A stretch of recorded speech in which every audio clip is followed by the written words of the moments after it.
Halo, Anda pernah bingung nggak sih soal apa sebenarnya arti strategi itu?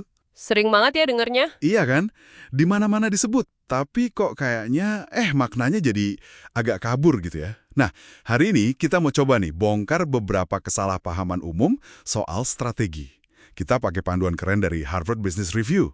Menarik nih. Jadi, kita mau meluruskan mitos-mitos ya. Betul. Misi kita kali ini simpel aja, bantu Anda bedain mana yang beneran strategi, mana yang cuma jargon atau rencana biasa. Supaya cara pikir dan ambil keputusannya lebih tajam gitu ya. Tepat sekali. Udah siap? Yuk, kita langsung aja bedah mispersepsi yang pertama. Mitos pertama. Ini sering banget nih kedengaran. Katanya, strategi itu pasti soal rencana jangka panjang. 5 atau 10 tahun gitu. Tapi kayaknya HBR nggak gitu ya mandangnya. Betul, betul. Ini salah satu yang paling umum bikin salah kaprah. HBR itu menekankan inti strategi bukan soal panjang pendeknya waktu loh. Oh iya, terus soal apa dong? Lebih ke soal fundamental bisnisnya. Maksudnya, ya gimana sih cara perusahaan Anda itu menciptakan nilai yang unik, apa yang bikin biayanya naik turun, terus dasar persaingannya di pasar tuh kayak gimana? Fokus ke situ. Jadi lebih ke dasarnya ya, bukan kalendernya. Iya banget. Justru kalau kondisi pasar lagi berubah cepat nih, atau asumsi lama kita udah nggak pas, wah perubahan strategis yang cepat itu hukumnya wajib. Kalau kita terlalu kaku sama rencana jangka panjang, malah bisa-bisa kita nggak lihat kebutuhan buat adaptasi. Bahaya kan? Oh iya juga ya, bisa ketinggalan kereta nanti. Masuk akal banget. Jadi keliru ya kalau patokannya cuma waktu. Oke. Kalau gitu kita lanjut ke mitos kedua. Nah ini juga sering nih. Orang suka nyamain strategi sama target. Atau sama rencana aksi. Contohnya gimana tuh? Misalnya, punya target 100 juta dolar. Atau punya daftar langkah dari A sampai Z. Nah itu udah bisa disebut strategi belum? Nah, itu dia jebakan berikutnya. Punya target yang ambisius atau rencana kerja detail, itu penting sih, penting banget malah. Tapi itu belum strategi namanya. Oh gitu. Iya, kayak yang HBR jelaskan, itu lebih pas disebutnya tujuan atau ya sekedar rencana aja.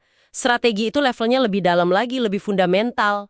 Lebih fundamental gimana maksudnya? Strategi itu soal bikin pilihan-pilihan yang mendasar dan seringkali sulit.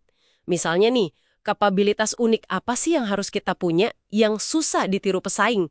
Terus kita mau main di mana, pasar mana, produk apa, dan yang paling penting, gimana caranya kita menang di situ. Jadi soal milih medan perang dan cara menangnya ya? Betul, intinya strategi itu mendefinisikan posisi unik Anda. Sesuatu yang bikin Anda beda secara berkelanjutan, bukan cuma daftar kerjaan atau target angka. Menarik. Jadi strategi itu soal siapa kita dan bagaimana kita menang secara unik, bukan sekedar apa yang mau dicapai. Oke, paham. Nah, ini nyambung nih ke mitos ketiga. Ada anggapan kalau eksekusi itu tinggal jalanin aja setelah strategi keren dibuat di ruang rapat gitu. Bener nggak sih? Wah, ini pandangan yang agak riskan ya. Riskan gimana? Ya, memisahkan total antara bikin strategi sama pelaksanaannya di lapangan itu bisa jadi resep bencana loh.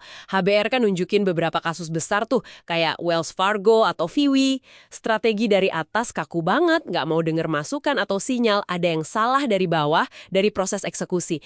Akhirnya malah jadi bumerang. Jadi bahaya ya kalau dipisah total gitu. Bahaya banget. Seharusnya kita lihat strategi itu kayak apa ya, hipotesis awal aja, dugaan terbaik kita saat itu. Nah, eksekusi itu proses kita ngetes hipotesis itu di dunia nyata. Keduanya itu kayak dua sisi mata uang, nggak bisa dipisah. Proses belajar terus-menerus. Jadi sambil jalan, sambil belajar, sambil dibenerin gitu strateginya. Tepat, eksekusi bukan cuma nurutin perintah, tapi itu sumber emas buat belajar dan nyempurnain strategi kita. Jadi harus fleksibel, harus mau adaptasi. Jadi strategi itu bukan dokumen mati yang dipajang di dinding ya, tapi sesuatu yang hidup, yang terus disesuaikan lewat aksi nyata. Keren banget ini sudut pandangnya. Jadi kalau kita coba rangkum nih ya, dari obrolan kita, strategi itu ternyata nggak harus melulu soal rencana 5 tahunan. Betul loh, Bukan juga sekedar daftar target atau langkah kerja. bukan. Dan yang penting banget, nggak bisa dipisah total dari proses eksekusi dan pembelajaran di lapangan. Gitu ya? Pas banget rangkumannya. strategi itu lebih dinamis dan terintegrasi. Ini benar-benar bikin kita mikir ulang soal strategi ya. Tentu saja. Nah, mungkin sebagai penutup nih ya, ada pertanyaan yang bisa Anda renungkan sendiri. Apa tuh? Coba deh lihat di lingkungan Anda, di kerjaan atau organisasi. Masih ada nggak mitos-mitos strategi yang tadi kita bahas, yang masih dipegang teguh, dan yang lebih penting, gimana caranya Anda bisa mulai menerapkan pemahaman strategi yang lebih dinamis, lebih terintegrasi ini dalam keputusan Anda sehari-hari? Wah, pertanyaan bagus itu buat dibawa pulang. Terima kasih banyak ya sudah berbagi insight-nya. Sama-sama. Dan terima kasih juga untuk Anda yang sudah menyimak pembahasan kita kali ini. Semoga bermanfaat ya, dan sampai jumpa di kesempatan berikutnya.